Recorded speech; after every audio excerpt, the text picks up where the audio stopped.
નમસ્કાર, વીટીવી ડિજિટલમાં તમારું સ્વાગત છે અને હું છું આપનો દોસ્ત કરણ ચરોતરા.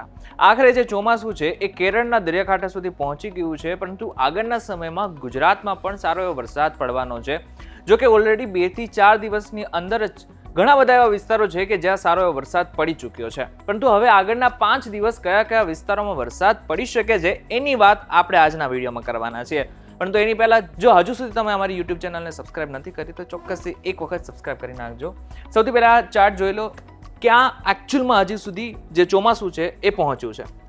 5 જૂન જે વાત કરવામાં આવી રહી હતી એ જ પ્રમાણે 5 જૂને અત્યારે કેરળના દરિયાકાંઠે સુધી પહોંચી ચૂક્યું છે અને આગળના સમયમાં ગુજરાતમાં કઈ તારીખે આ જે ચોમાસું છે પહોંચી શકે છે. બેઝિકલી વાત કરવામાં આવેલી હતી કે 15 જૂનની આસપાસ દક્ષિણ ગુજરાતમાં જે ચોમાસું છે એ પહોંચી શકે છે અને એ જ પ્રમાણે હવામાન વિભાગની આજની પણ આગાહી છે કે 15 તારીખથી લઈને 20 તારીખની આસપાસ ક્યાંક ને ક્યાંક જે ચોમાસું છે એ પહોંચવાની પૂરેપૂરી શક્યતા દેખાઈ રહી છે. આગળના સમયમાં જે વરસાદ છે એ પણ સારો થવાની શક્યતા છે. જો કે કેરળની ખાસ કરીને વાત કરવામાં આવે તો કેરળમાં લગભગ 2 થી 4 દિવસ દરમિયાન સારો એવો વરસાદ પણ પડેલો છે અને ધોધમાર વરસાદ પડેલો છે. જો ખાસ કરીને બીજી વાત કરી લઈએ, હવામાન વિભાગની આગળની જો વાત કરવામાં આવે, વિંડી દ્વારા પણ એક વખત સમજી લઈએ કે ગુજરાતમાં હાલ શું પરિસ્થિતિ છે.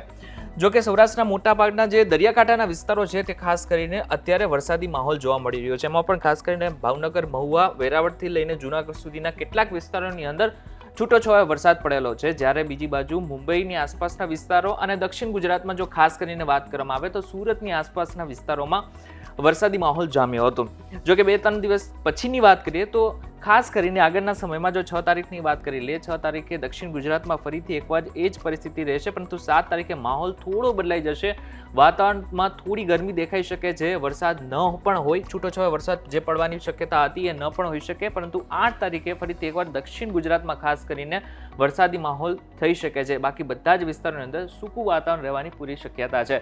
જ્યારે બીજી બાજુ જો વાત કરવામાં આવે તો આગલા દિવસની વાત જો કરવામાં આવે, 5 તારીખની એક વખત વાત કરી લે. 5 તારીખે IMD દ્વારા જે માહિતી આપેલી છે એ પ્રમાણે જે અરબ સાગર છે એમાં ખાસ કરીને જે ચોમાસું છે ધીરે ધીરે આગળ તો વધી રહ્યું છે, પરંતુ એની અસર હાલ પૂરતી ગુજરાતને થવાની શક્યતા નથી દેખાઈ રહી.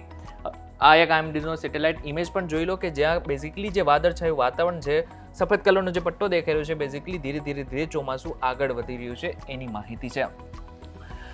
હવે ખાસ કરીને એક બીજી મહત્વની વાત, આગળના સમયમાં જે લોકો ખેતી કરવાના છે, જે લોકો ખેડૂત છે એમના માટે ગુજરાતમાં જે તારીખ આપવામાં આવેલી છે એ 15 થી 20 તારીખ આપવામાં આવેલી છે, પરંતુ જે રીતના ચોમાસું 5 દિવસ મોડું પડેલું છે એ પ્રમાણે આગળના સમયમાં જે ચોમાસું ગુજરાતમાં છે એ પણ મોડું 5 થી 6 દિવસ થઈ શકે તેવી શક્યતા છે. ત્યારે આ બાબતને લઈને તમારું શું કહેવું છે અમને જરા કોમેન્ટ કરીને ચોક્કસથી કહેજો. વિડીયો જો તમને કોઈ ઇન્ફોર્મેશન મળે તો વિડીયો લાઈક અને શેર જરૂરથી કરજો. તો આવા જ ઇન્ફોર્મેટિવ વિડીયોઝ માટે વીટીવી ડિજિટલ સાથે જોડાયેલા રહેજો.